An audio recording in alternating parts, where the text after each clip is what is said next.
Welcome back to the podcast, everyone. Super excited. We are interviewing so many entrepreneurs. Excited because they're not only global, they're successful people who are building their brands and reaching audiences. Today, we have a special guest, exclusive guest. Now, student loan millionaire. He's very well known on TikTok, has over 1 million likes and a lot of followers as well. And I'm happy to actually get to interview his story and how he got to where he's at today. Now, known as student loan millionaire, Sunil is going to be sharing more about, what he's doing with his brand and his motivation speaking. So welcome. Welcome. Thank you so much for having me on the podcast. And it's awesome to inspire people. Yeah, I see that you do that a lot. You've helped so many people in the real estate space, correct? Yes, because I started in the real estate space from zero. So I dropped out of university. Well, I found it really hard to raise any finance. And I was young at the time, about 20 years old at the time. And I went university just to get the student loan. I couldn't raise money anywhere. It was so hard. Yeah. And I used the student loan just to put into real estate. Wow. So that's how it all started, AKA student loan millionaire. Self-made. And I love that you did that because a lot of people don't understand in the real estate business, you're not going to have capital up front. Most people don't. So you have to figure out how to, move creative financing, correct? Yes, see, the background I came from was quite a rough background. I'm from one of the roughest cities in London, Shepherd's Bush, White City area. Okay. Went to school there, born there, and you just see a lot of violence, drugs, and it's like you think that's normal because you're in a bubble when you're growing up, and you feel like you're in a bubble, and then business, you think, how can I be successful? And you look at teachers, the school, the education system. Yeah. And my belief, a lot of the education systems infiltrated, and we're pushed to do subjects that we don't want to do sometimes. So I was not a rebel, but I used to ask a lot of questions in school, and a lot of teachers didn't like a student asking a lot of questions. They try and suppress creativity. The school system, I agree with you 1,000,000%. I'm creative as well. I'm very out there, and people in school, they just don't want you to be that. They want you to follow the rules. They want you to follow a script for everything, and if you challenge that, they right away, put you down. Yes. And what I find is children who have a creative mind, you have a creative-minded child, and you have another child who tell them what to do, they'll do it, they'll behave. But you have certain children who are kind of curious about the world, right? And their eyes of the world is the teachers, the whole system that's created by the governments and everything. So I give an example where I was only about 8 years old, and there's a geography teacher, and I put my hand up and I said, "Miss, if I ate 100 apples, will I get fat?" Right. And she started laughing at me. She said, "No, you won't get fat, but you'll be running to the bathroom, Sunil."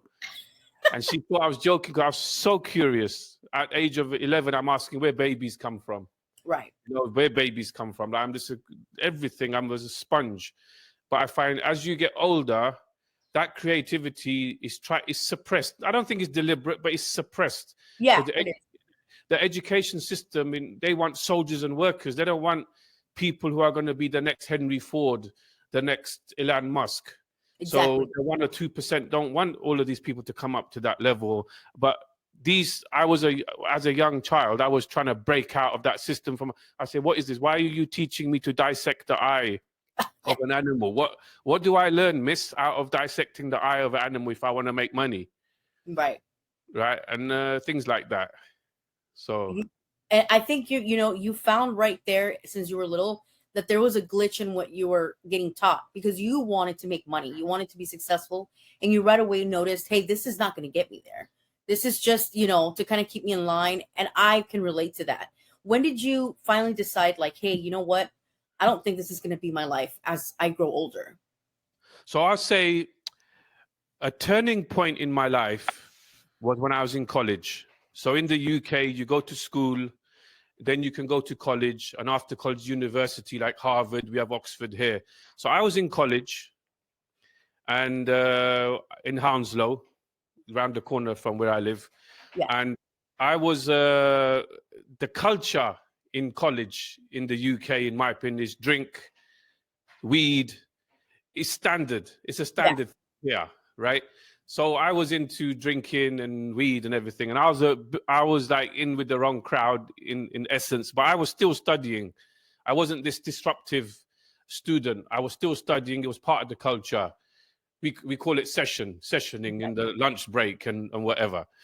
So I was a little bit sitting in the back of the classroom, and there was a business teacher there, and he was being a bit racist from what I saw. I was looking at this teacher, business teacher, and he was like taking joking about the way Indians speak or something. Yeah. We have a habit of saying this word in it or something. He was being patronizing, but I wouldn't say he was a horrible man, but I didn't like that he was being a bit racist.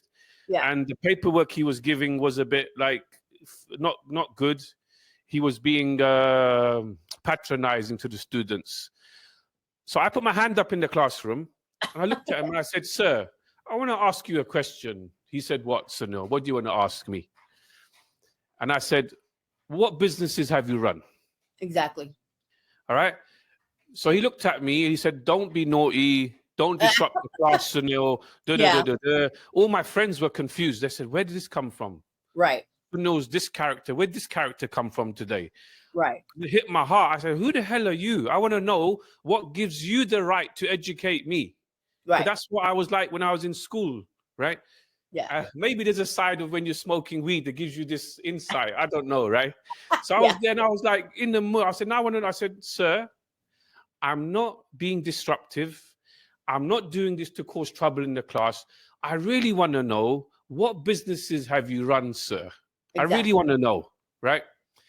He turned around. He said, "So no, I never ran a business in my life." Yeah. That's the truth, okay? I've never ran a business in my life. I'm educated.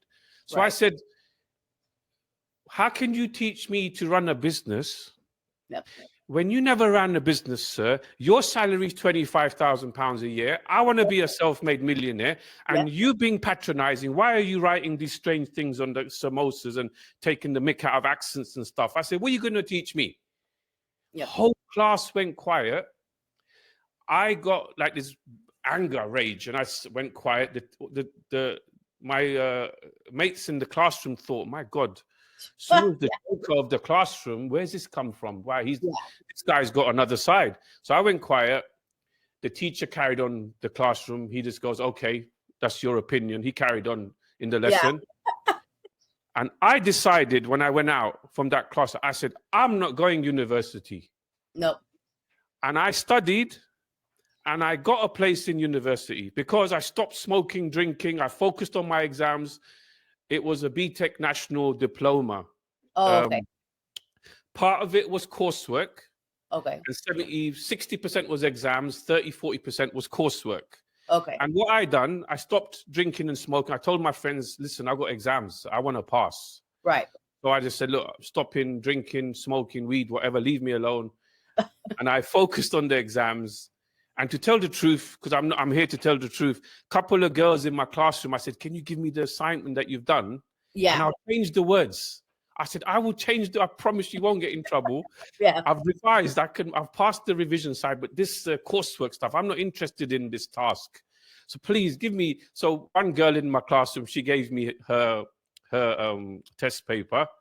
I changed all the words. There was no chat GPT that time. I changed all the words. I understood what I wrote, though. I changed all the words, got in. I passed with high grades, right?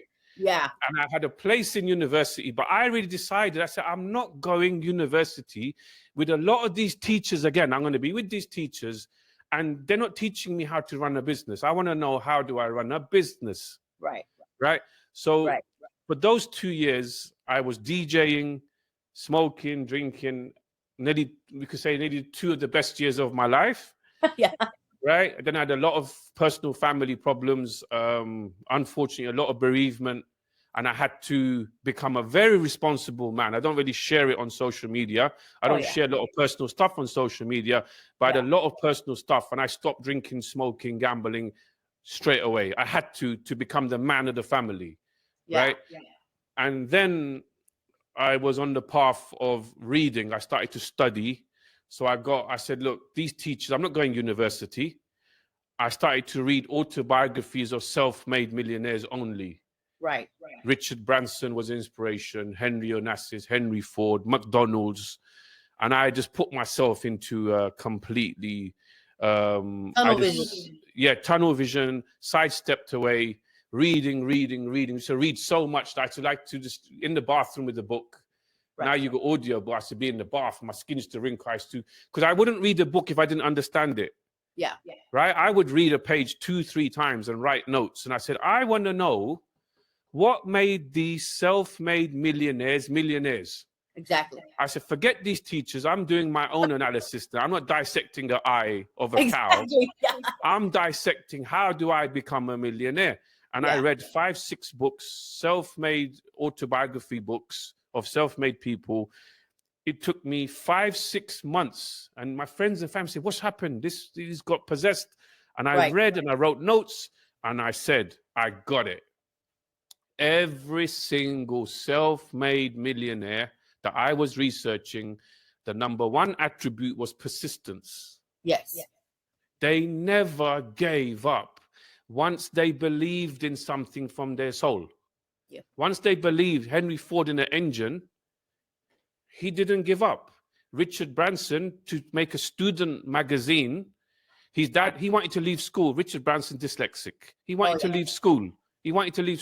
His dad said, if you can get an advert in your student magazine, you can leave school. He was persistent, got the advert. Wow. Henry Ford, Edison. So that was a big turning point in my life when I realized persistence was the key, and not always knowledge as well.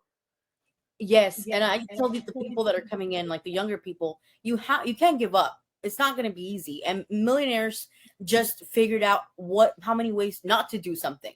You know, you figured out that's not the way to do it. This is the way to do it. And school's not going to teach you anything. They don't know business. You know, they can't even run a lemonade stand, for God's sake. And they're trying to teach you how to do business. You know, I have to absolutely agree with that. And how did you manage to, like, once you figured out, okay, this is not school, how did you say, hey, I'm going to get loans and then start my real estate experience? How did you figure out it was real estate? So then, actually, it wasn't real estate first. Oh, okay. But my family, my dad, God rest his soul, was into real estate. And we had a restaurant when I was a baby, but it got sold because of family issues when I was very young. Right. There's entrepreneur spirit in the family. Yeah. But the turning point, say, money-wise, business-wise, was, I mean, the books that I was reading, it said you need persistence and you need passion. Right. If you don't like what you're doing, you don't believe in what you're doing, you haven't got passion, you're not going to go the extra mile. Exactly. And most people who have jobs, they don't have passion for their job. It's killed. It's not even there. You get me? Like, repetitive, no insult to people who work. I've had very menial jobs all over. I've worked in supermarket cash tills, so there's no criticism. But let's say you're working in Subway, for example, and you're making the same sandwich every day. You are not going to be passionate every day to make the sandwich better and better and better and better and better. But if you are passionate about hot dogs and you made your, like, Colonel Sanders of KFC. Yeah. Another great story, 65 years old, suicidal, and says, I've done nothing in my life, but I know how to make chicken. Yeah. And he was door to door, and he became so successful. Exactly. Because he was passionate about his chicken. Now, when you believe in your product, right, and when you believe in it, you got passion. Yeah. And number two, you got the persistence. But you cannot do anything in this world, business-wise, without money. Yeah. It's the oxygen of business. Yep. You want to buy a property, you need deposit funds. You want to start a business, you need things. You're working from home, right? And you started a business, you want to do marketing, and you find somebody on Fiverr, they want to get paid. Yep. If You can't pay the person on Fiverr. How are you going to market your business? Facebook wants money for the advertising. So I learned young age, bloody hell, I need money. Yep. And I need thousands. I don't need £100. Like, Thousands. they say £1,000 is like $1,300. I need money. Yeah. And I haven't got money. Mm-hmm. My friends are, one side of my friends are just working regular jobs. The other sides are on the streets on drugs. Oh, yeah. Right? I can easily be a drug dealer. Yeah. Friends are coming, Suno, come on, we put some money together and go and sell crack on the streets. Yeah. I said, what the hell, man? I'm going on this path. Leave me alone. Exactly. I don't drink. I don't smoke. I don't take drugs now. Oh, but you're still part of the streets, you know. You're still with us, you know. When we get in trouble, you still help us out sometimes. I said, yeah, but I'm not going to go and drug deal. Yep. I'm not going to go and sell crack. Yeah. You know, so the skills there, I just said I needed money. I tried to raise money, right? So I asked all my friends and family. I needed about $10,000, say $15,000 to get started, right? Wow. Yeah. Or at least $10,000. I'm only 20 years old. Yeah. So I asked a lot of people, asked my sister, asked my uncle. I raised about £3,000, right? Then in the UK, obviously we have the kings and queens here system. Yeah. So the Prince Charles, King Charles now, he has a youth trust. Oh, yeah. Princess Youth Trust. So I applied for it with a CV. I wrote a big CV. You know, I don't believe in CVs and business plans. Yeah. I believe in heart, but I done a damn CV and business plan, an excellent one, with the help of the job center government. And I sent it to him twice. He refused me. He said, no, because all I wanted to do at that time was to make a pool club. Oh. At that time, I was a semi-professional pool player. I was very good at pool and snooker, billiards games. So I wanted to make a pool club in my local area with a cafe connected into it. So I wrote that idea up and I said, we don't have this in my area. I want to make one here. Got refused twice. So I said, how am I going to do anything if I haven't got money? Exactly. But one thing I knew, if you go to university in the UK, they give you a student loan. Right. Which is debt, which is a drug. A lot Right. of students leave university and they're in the debt. Yep. And it's not good to be in that student loan debt because you can't pay it back. Nope. Right? So it's really hard. And then, so I had an idea. I said, look, I got no other option. I've tried everything and I'm not going to go and sell drugs. Right. No. To raise the money, right? Because I've got responsibility with my family. Yeah. So I said, no. I went university and I went there just to enroll in a social sciences degree to get the student loan. Right. So I went in there. I only had like £1, $2 in my bank at that time. I was so low with funds. I was in such a bad situation. Right. And I went there, I enrolled in the first 2 days of class. I said to the teacher, I said, when can I apply for the student loan? He said, what the hell? Why are you asking for student loan? You're supposed to be studying social sciences. Speak after university. Come and see me like after. Right. So after 2 weeks, I applied and I got £4,800, about $7,000. Yeah. Into my bank account. Wow. Then I I phoned university. I said, I'm ill. I'm not well. And I can't carry on the university at the moment. I'm sick. They said, you need the doctor's note. You can't just say you're sick. Exactly. So I borrowed a crutch off a friend who had broken his knee. I said, let me borrow your crutch. It's affected me. I can't come back and study now. I can't come back. They kept on pestering me. And then the months went on. And I tried to use the funds to make the pool club. Like you call it 9-ball in the US. 9-ball pool club, right? So but the government said, no, we have security cameras. No. Then I still had the money, but the books told me to be persistent. Right. You got to be persistent. So I said, I got the money. This is oxygen for business. And me and my friends, we used to always talk about property in the you call it projects, where there was people buying properties in the projects that time, investors. And I Yeah. said, look, these investors from China, they keep buying, because we were playing Monopoly at my friend's house. He said, these guys keep buying here, and there must be something in this area why they keep buying, and the property prices are low. Yep. So I said, I'm going to buy a flat instead. Yep. With the funds. So I was supposed to buy with 4 people, 4 friends. They gave up. Yeah. As partnership. They were young, and I said, look, leave you guys. I'll do it alone.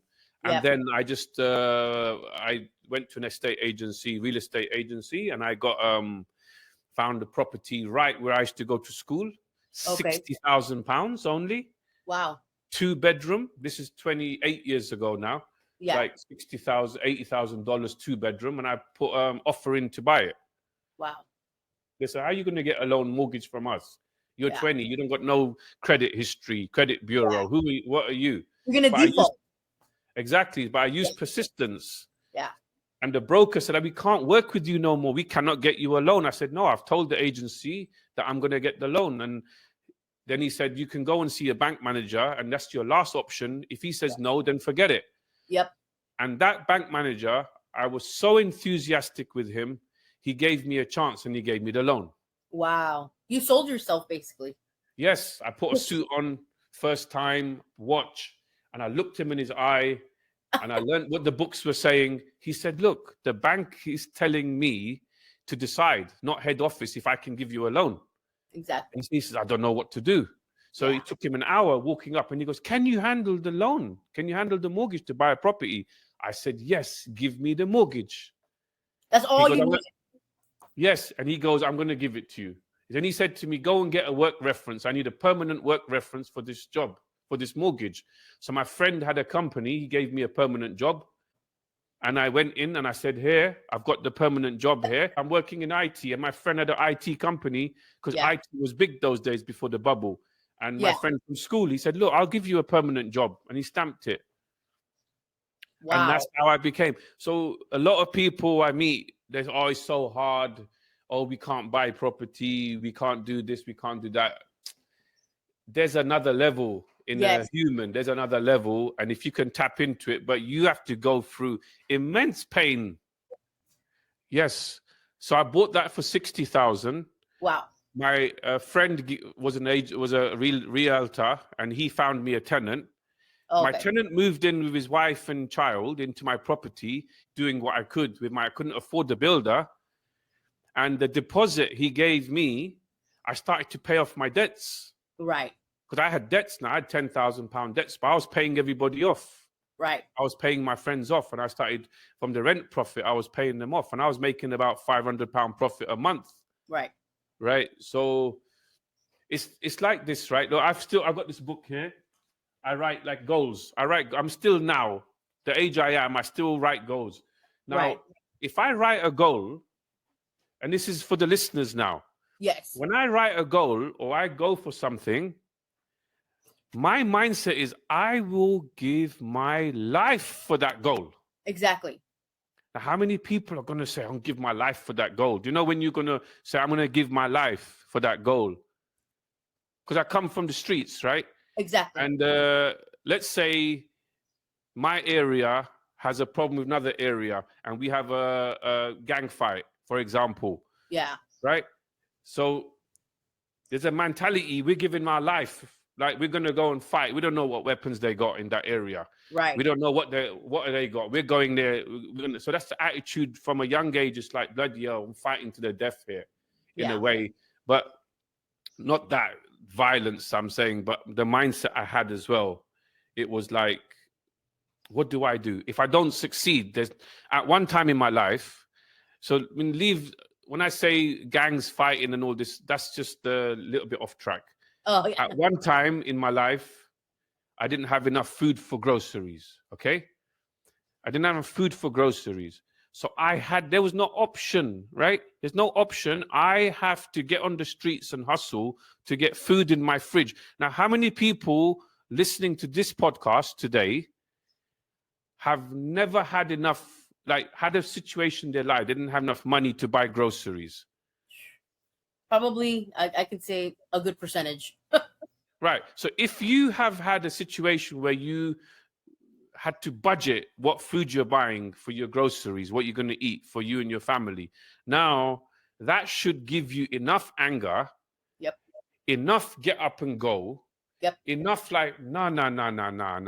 This is like the bare minimum my family should be eating, okay? Exactly. The house doesn't have to be perfect. You can have 10. When I was young, we lived 5 of us in one room and we were happy. Yep. I got a big kitchen now, but I can survive on a small. I can cut vegetables on a damn coffee table to cook mine, and it will taste better than the person with a massive kitchen. Exactly. Right? Yeah. But your struggles, the struggles that you have, will give you the persistence to overcome the challenges later. But you can't crumble and go break down. You can't break down. You have to break through. Yep. You have to break through, and then you got to say, wow, the fridge is full. Mm-hmm. I made a promise to my sister when we was going through a lot of heartache. I said, this fridge will always be full. Exactly. And I nearly had tears in my eyes. Yeah. But in 28 years, no fridge in my family has ever been not full. Oh, never. Yeah. And that's what true wealth is. Exactly. Forget millions and millions and millions. Are you got enough food to eat?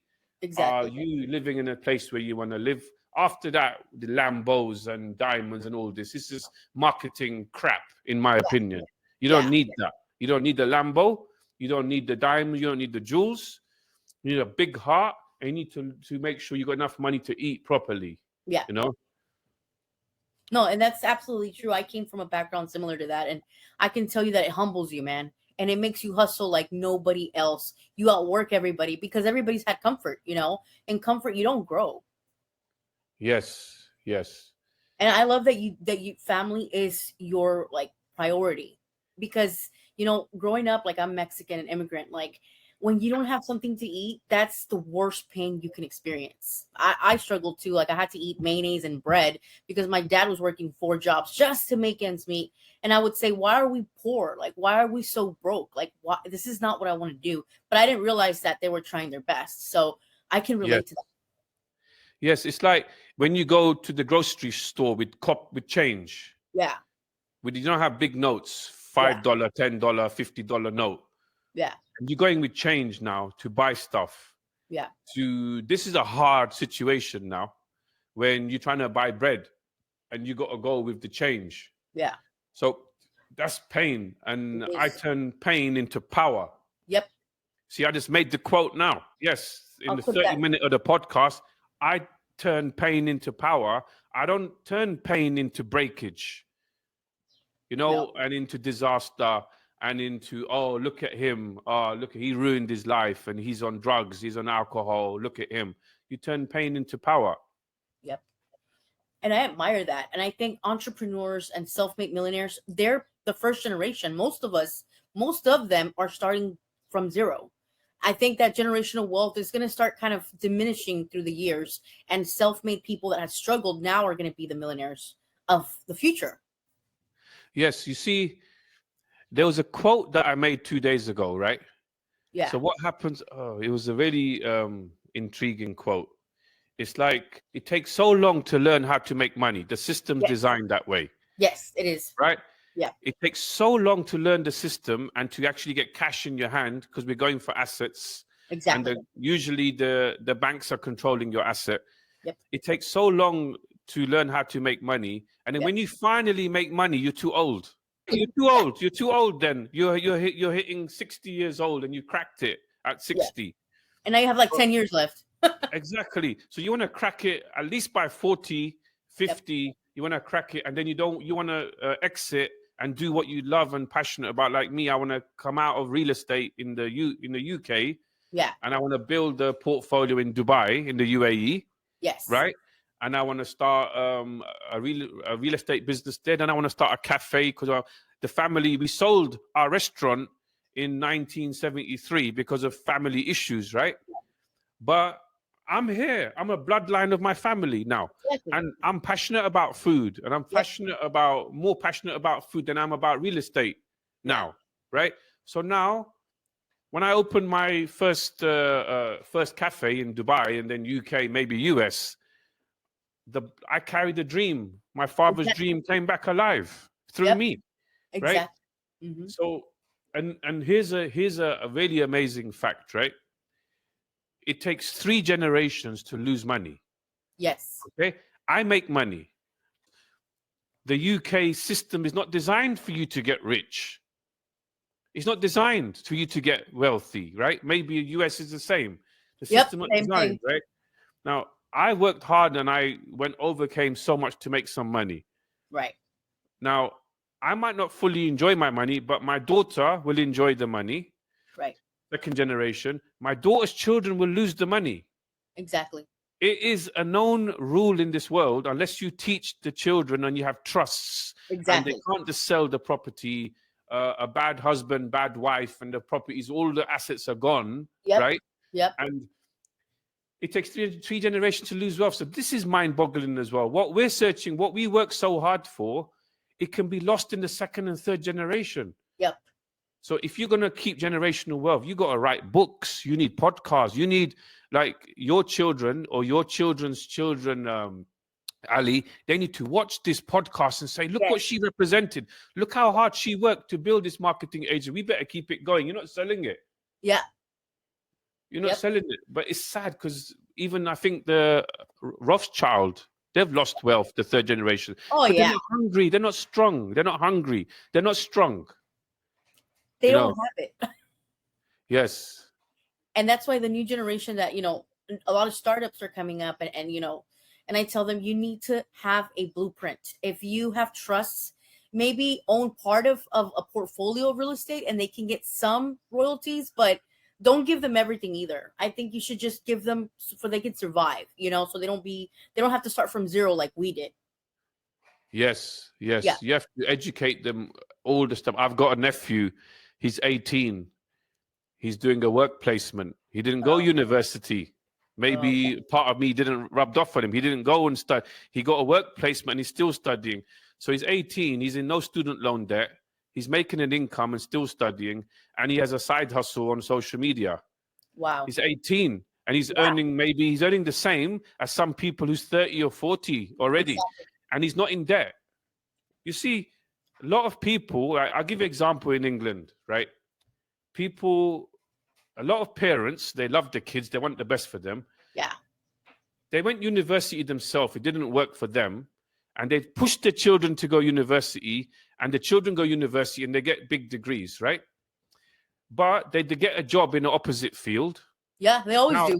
Now, in the UK, I have a friend who's graduated university, works for the government. He earns £2,200 a month net. Wow. About 2,500. That is the good wage in England right now. Yeah, that's like middle class. Yes, good wage. Then I have another friend who is a Spanish teacher. She studied Spanish in university. She became a Spanish teacher. She teaches schools and children. She earns the same, £2,200 a month. Okay. Right? Yeah. Now, if the parents of my two friends pushed them to go university, they pushed them, they both graduated, they're both earning £2,200 a month. The rent or mortgage is £1,500 a month. That's already half. You're left with £700. Your food and groceries, $300, mobile phone. You're left with £200, $300 a month. What are you going to build on this? Sadly, nothing. It's just going to be a wheel of like endless bill to bill. Broken system. It's broken in England, broken in the US. Yep. But 20 years ago, it was fine. One salary could pay the money of the mortgage. The wife could stay at home. The kids are fed and you're saving £500 a month. Yeah. The system is broken. Husband and wife both got to work.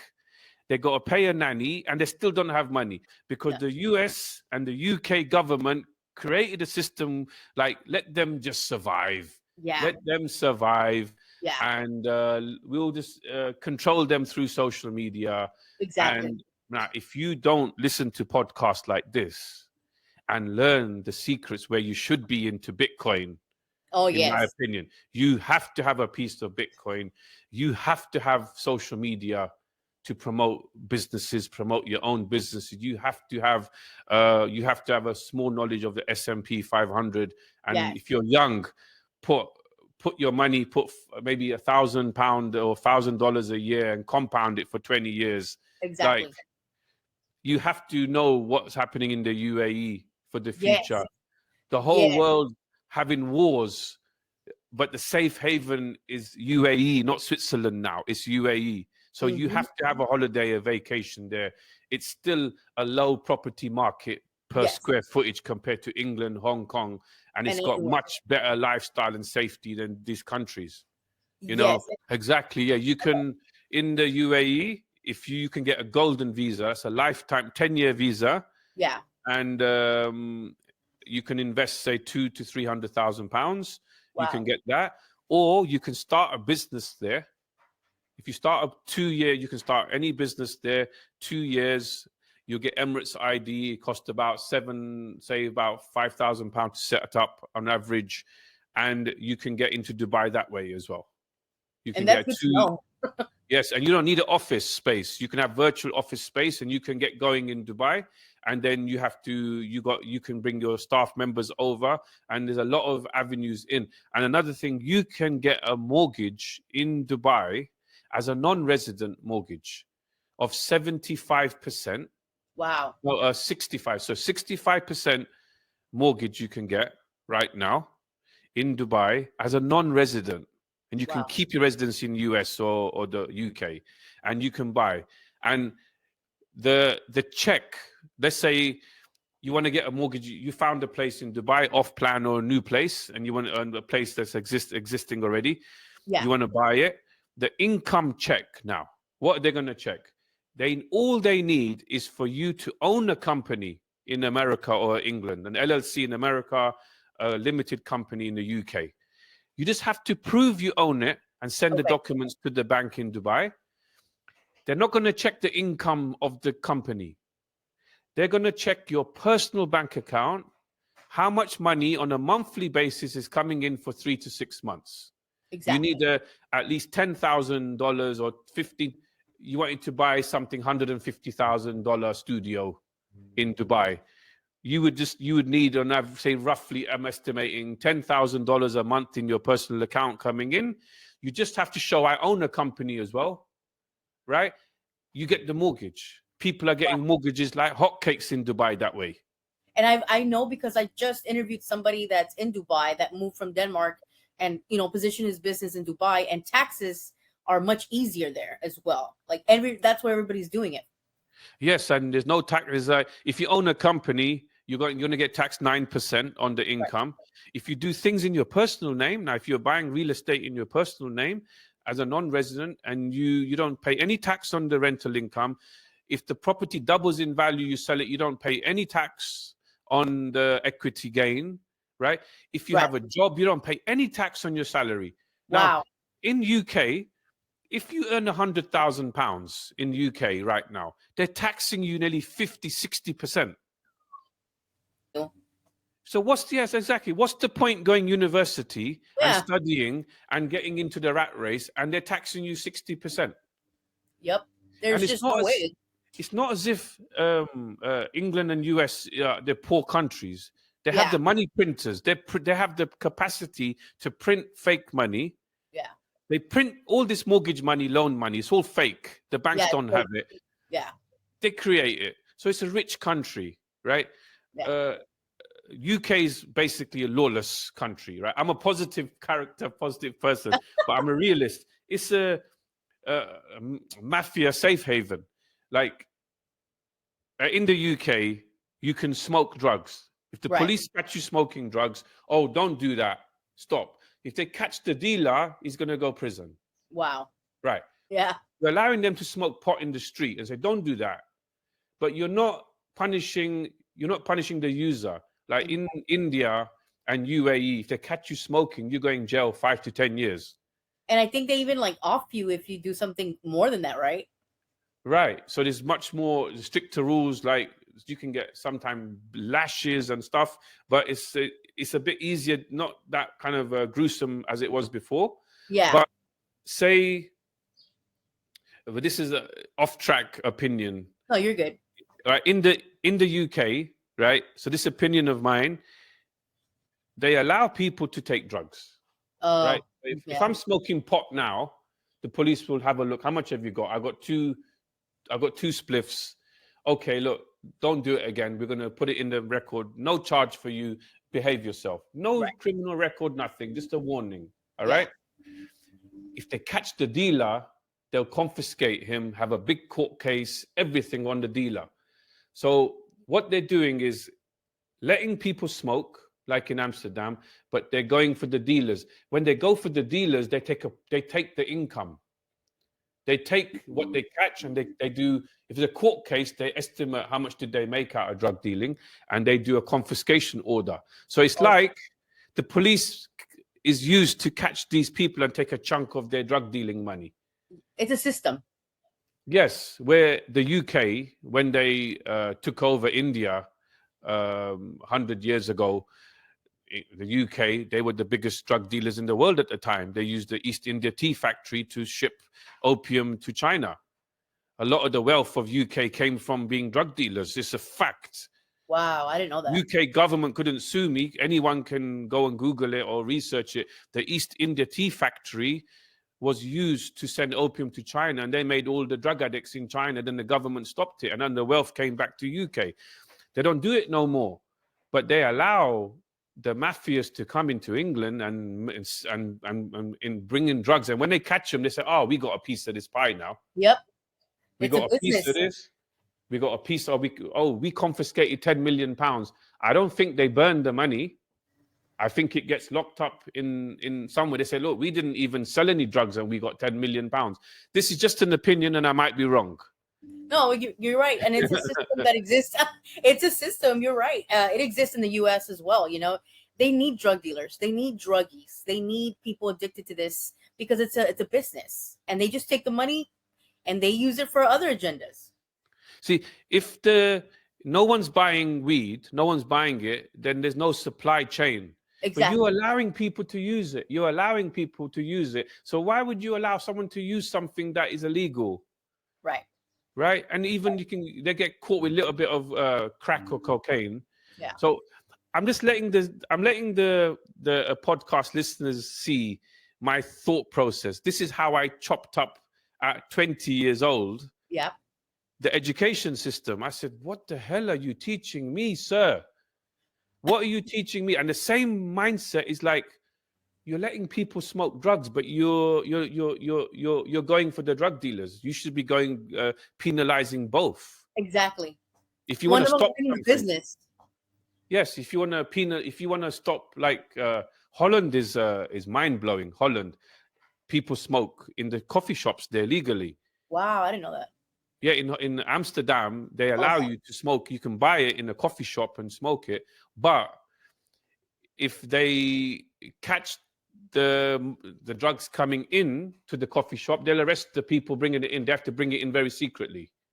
Yeah, it's just very different. Yeah. See, my point to the listeners, right, Yeah. is there's a massive agenda, right? Yes. These governments say, I might get shadow banned like Andrew Tate, top G one day, right? But I can get this out right now. When you go higher up you go, they don't care about you. They don't care. There's no system that's going to make you rich and It's not all awful. There's some in England. They pay for your medicals and they help your health with the NHS. I understand, but they're not on a money level. They don't care. They're not. The system's not there to make you rich. You're gonna have to do it yourself, Exactly. and you're And gonna have to fail. Yep. Fail a lot. And I agree. You know, you cannot rely on the system. You're going to have to figure out something where you can put in assets or just sell a lot, like find customers, find a problem to solve. Yes, like you have to fail your testing, fail your way to success, and you have to be a studier. Like Yes. you have to be reading books constantly. Bill Gates, I think he still has this Think month or something. He goes off alone with all these books and he reads. Warren Buffett is reading, like, because the knowledge is not going to come from the sky. No, right? it's not. And Yeah. I'm guilty. I don't read enough myself. I used to Same. read so much, right? And when I'm going through pain, I said, my God, you're not studying, you're not reading. And like, there's a very powerful book. It's called 48 Laws of Power. Yeah, I love it. It's an audio book, and it took me so long to nearly finish it. I said, what the hell? Because concentration levels have gone very funny with humans now because of social media and stuff. So when I'm struggling, I go back to the book. I'm on chapter 46 now, and I want to finish it. There's another book I want to buy, Psychology of Money. And I said, Yes, no, I need to start reading 1 hour a day, or have a routine at night. 1 hour, I'm going to read, because I cannot go to next level without knowledge. exactly. So anyone watching this podcast, just read. The more knowledge you have, like, you learning from other people's mistakes. Exactly. You're still going to make them, but you're not going to make them as bad. And you at least have a blueprint of, hey, how can I start? And everybody tells you real estate is a form of asset where you can become a millionaire faster, a little bit faster. Yes, real estate is a stepping stone, Yeah. but you have to buy it at a very good price, Yes. right? So you have to, like, I'll give some tips in real estate. Now, if you're buying a place, first find out, why are they selling, Exactly. right? So you ask the agent, why are they selling? How long's the property been on the market? And the agent might say, oh, they're going for a divorce, or they're part of a chain. They want to buy a big house, and it's fell through before. It was 500,000 before. Now we dropped it to 400,000. Like, and you can, what you should be doing is, like, 10 properties you select, each of them put a ridiculous offer in. Yeah. So if they're saying it's 400K, you offer 300K. Yeah. And the agent might say, what the hell are you doing? Say, I'm offering 300K, and leave it. You never know. The deals get messed up. People are playing, they phone you up. And I've had this, they phoned me and said, look, you can have it for 300K. Wow. Because they trust you. At least everyone's messed them around and you're saying your price, but you got to do the deal fast. Exactly. So everything is sales and negotiation. Yeah. Never mention the price first. Never. Once you mention the price, you can't go high or low. So you have to watch and know what something is worth. Do your research. Exactly. If you're selling something, a car, anything, get a valuation, 4 or 5 valuation. Don't just have one valuation. Yeah. And especially if you can start young. I think if you can co-invest with someone and start getting it to cash flow and rents, that's good, because that cash flow is going to help you. I mean, it's not going to be crazy much, but that's why I like Airbnb properties, because you can squeeze a little bit more out of them, especially in like a tourist area. Yes. And if your reviews are everything is running from reviews these days. Yes. So if you're very good at customer service and getting good reviews, Yep. there's always a way. And you need data. You need a lot of data and testing. Yep. And you need to compound your wealth. Yes. So once you make profit, you can't just go on holiday and enjoy it like a lot of newbies do. Yeah. If you make profit, you need to put it in something that's going to grow. Yep. And then grow. Yep. And then once your $100,000 has compounded to 200,000-300,000, then you're going to treat yourself. Yeah. And I say the first 2 years, you just got to act like you're broke, man. I've acted like I was broke for like 5 years. And I was like, I'm not going to spend. And it was just compounding. And it's like now the digital space is growing crazy and everybody needs help with sales. So that's one thing that I found, like, I'm going to do that and make cash flow a little bit faster. But you're right. Yes. And a big mistake I've made is I have assets. Okay. Yes. I have assets. But my mortgages were, like, say, £5,000 a month. They went up because the interest rates went up. All of a sudden, my mortgages went to £20,000 per month. Yeah. And when you have that spike in a year and the tenants pay you, it's not enough. Nope. You really struggle, right? Yep. So, and then I'm trying to sell some real estate, but nobody's buying anything in UK. It's like the landlords are leaving because the governments want landlords out, right? Yeah. So it's supply and demand. So I wish I had mastered, like, cash flow is king, had cash in my hands the last 25 years. I built assets, but because it worked, right? You always do something working. I've got asset. But one newspaper story, my asset value goes down. Yep. One change from the bank and the interest rate went by 2% up. Yep. So cash is king. When you have a chance, exit. You need an exit strategy and come out. Yeah. Not press the button and sell a property. And a property is only worth what somebody will pay. Yep. All the neighbors can say that's a £500,000 house, but will somebody get the Pay cash? that. Will the bank pay it? Yeah. You know, it's what will somebody pay? And when everybody's panicking, you should be buying. When everybody's happy, you should be panicking. Yep. So you should always be opposite of the market if you really want to make money. And you really want to have, like you said, cash is king. If you can have cash, that's great. You don't need it. You can do borrow and stuff, but if you have cash, you have a lot of power, especially in the negotiation part. Yes, and you need a lot of discipline, okay? Yes. Now, let's say you're into real estate. Yeah. And you put a lot of your effort into making your credit bureau perfect, right? Yeah.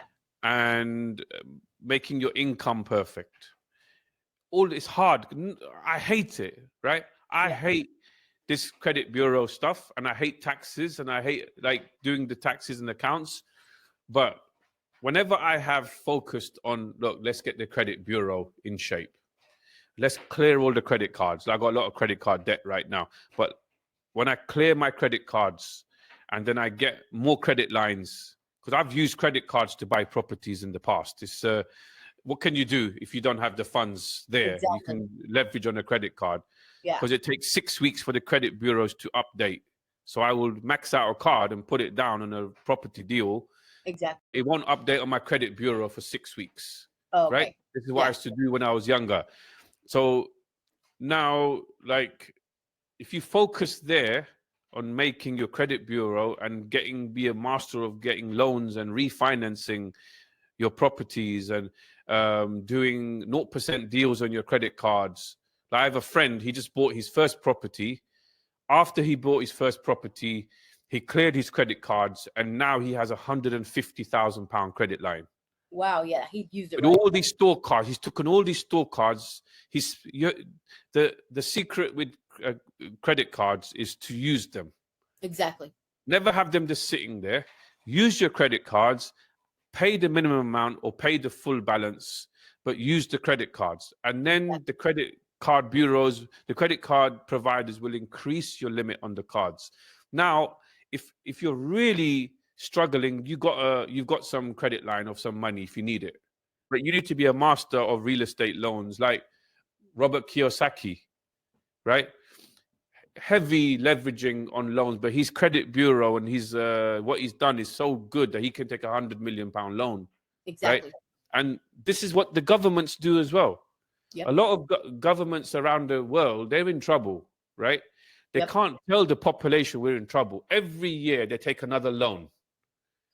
Right, for the IMF or wherever, like what happened in Pakistan, they're taking loans, right? So you take loans, you look after your country. Next year, you take another bigger loan.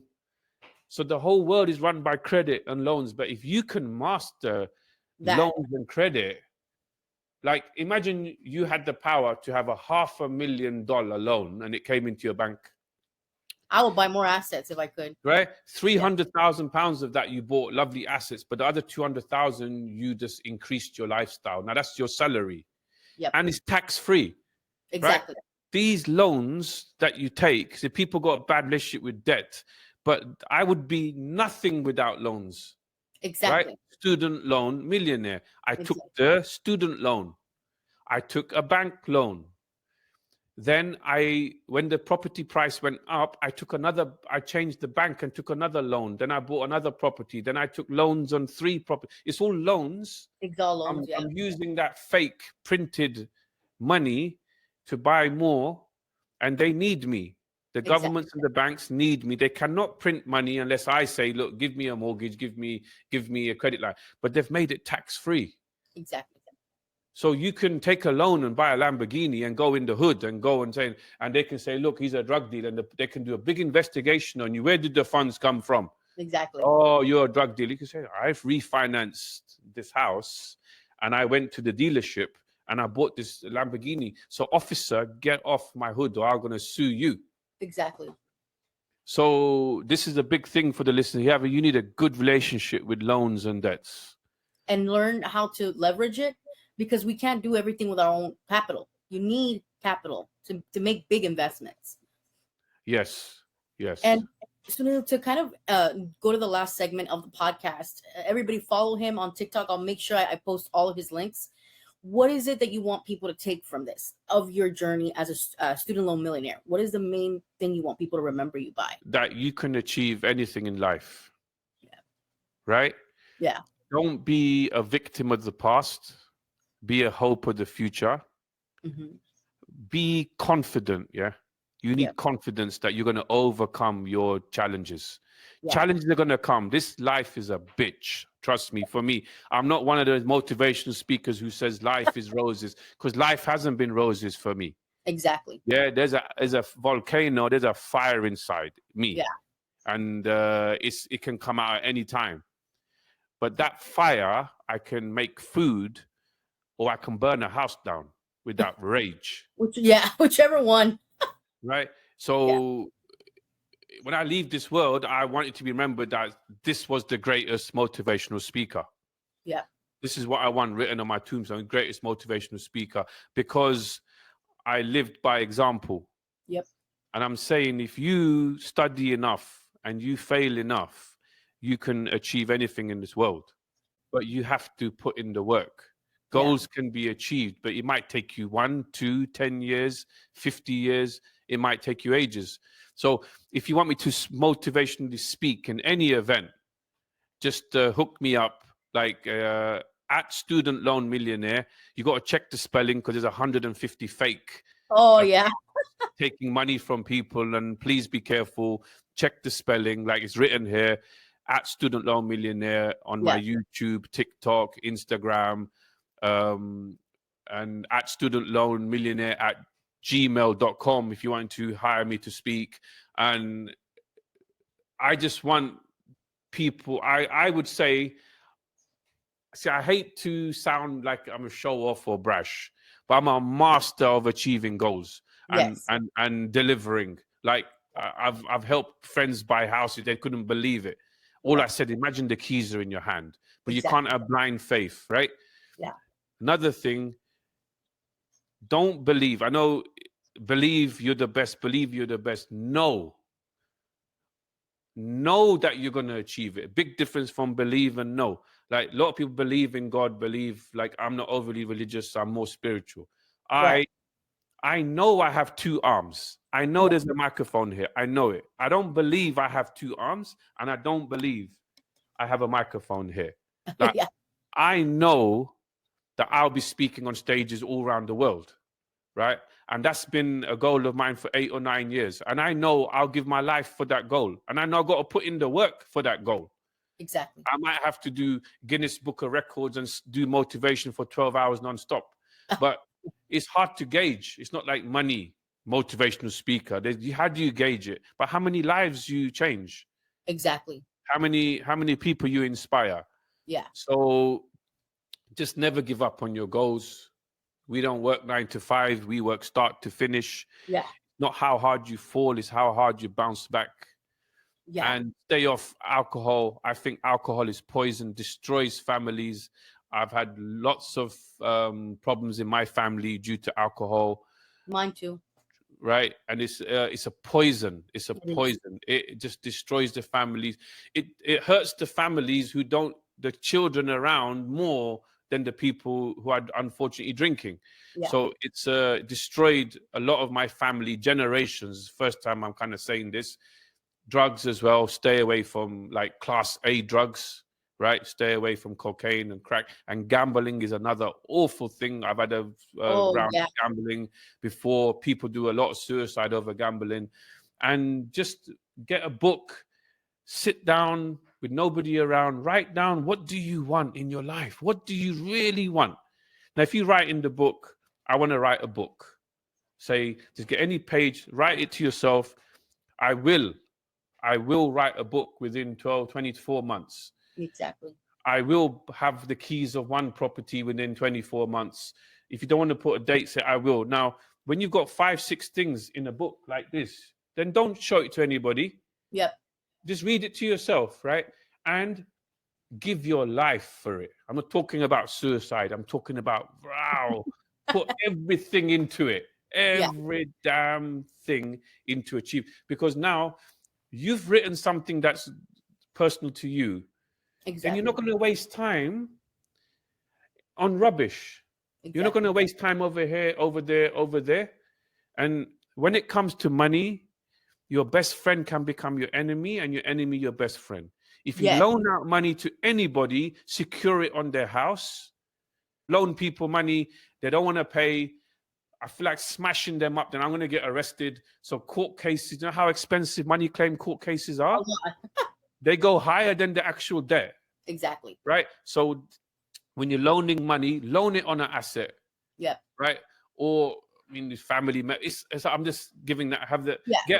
get a solicitor to draw up the paperwork. Don't go law depot and make it not tied to anything.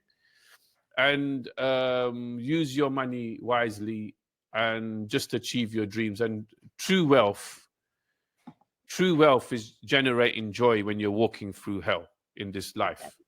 Exactly. All right. So live legendary. Be a warrior in what you do, and just never give up. Never, ever, ever, ever give up. And I love that. And I'll end that with that clip as well. I love your energy and I love your story. I think people should listen to this globally.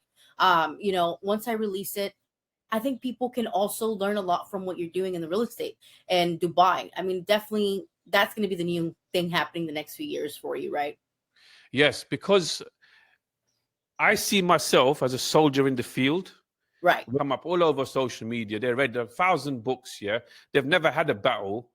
They most don't even have a portfolio, and they're teaching people, charging $50,000, $10,000 courses. But Dubai is where the wealth is flowing in the world, right? Everybody wants a piece of it, so it's supply and demand. Now I'm starting an estate agency there, an LLC. Dubai Dreams LLC will be open within the next couple of months. If you want to buy any real estate off plan, like I'm going to be a channel partner with Danube. The first channel partnership I'm going to have is the developer Danube, because they got a base in London as well. Right. And I'm going to be getting links all over. If you watch my social media, when I'm in Dubai in August, I'll be traveling all over UAE, and I'll be doing fly on the wall videos and showing you what I'm doing, right? Because I think the best education is like doing it, right? So I will show people how I set up my company, because I'm making the company. Exactly. You know, like this is where the teacher in school, he was teaching me all theory. I want to know how to do it. See, you struggled, right? You said you didn't have money. It was really hard for you. So you can teach people how to get out of that. Exactly. Someone who had perfect meals every day, they can't teach you how it is to get out of not having the meal. So you need, who is teaching you what? Who's on the other side? You need really good teachers on the other side. There's a lot of fake people out there. I'm here.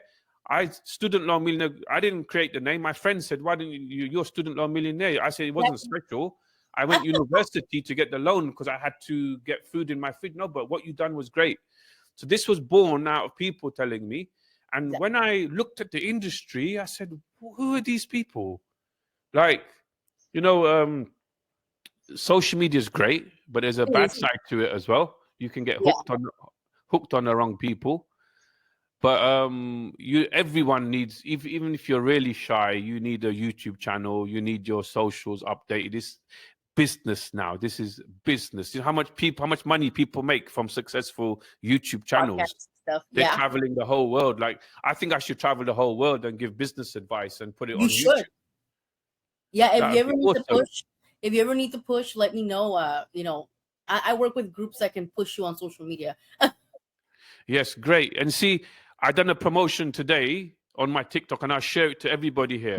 If anybody goes to my YouTube channel, Student Loan Millionaire, it's got like under 2,600 followers, right? If you subscribe there and write a comment on this podcast, because I'm going to put this podcast on my YouTube channel, right? So find this video or any of the other videos on my YouTube channel. Just write a positive comment. Just write "never give up." Yeah. I'll give you a free VIP ticket worth nearly $150 to come to my event, Hustle and Motivate, which is on 26th of July Okay, next 2025. month. Yeah. This Okay. month. You go subscribe. You just write something and I'll send you a message back on how you can claim your free ticket and come and meet me and see what we're doing at that event. It's a new event that I created, you know. Yeah, that's awesome. That's awesome. Yes. I'll make sure that I'm gonna clip it so I can do some promotion on my end as well, and I'll put your YouTube channel. But Sunil, Student Loan Millionaire, this was the best interview I've had in a long time. Guys, tune in on Spotify, Apple Music. Our Roku channel will be up. All these podcasts are gonna go on our Roku channel, reaching about 100 million users globally. So Awesome. Yeah. All my followers, I'm going to spread it all over my TikTok everywhere. And I'm going to make sure it's like a collaboration. Everybody yes, follow and subscribe. And anyone that wants me to come on their podcast, just yes. studentloanmillionaire@gmail.com.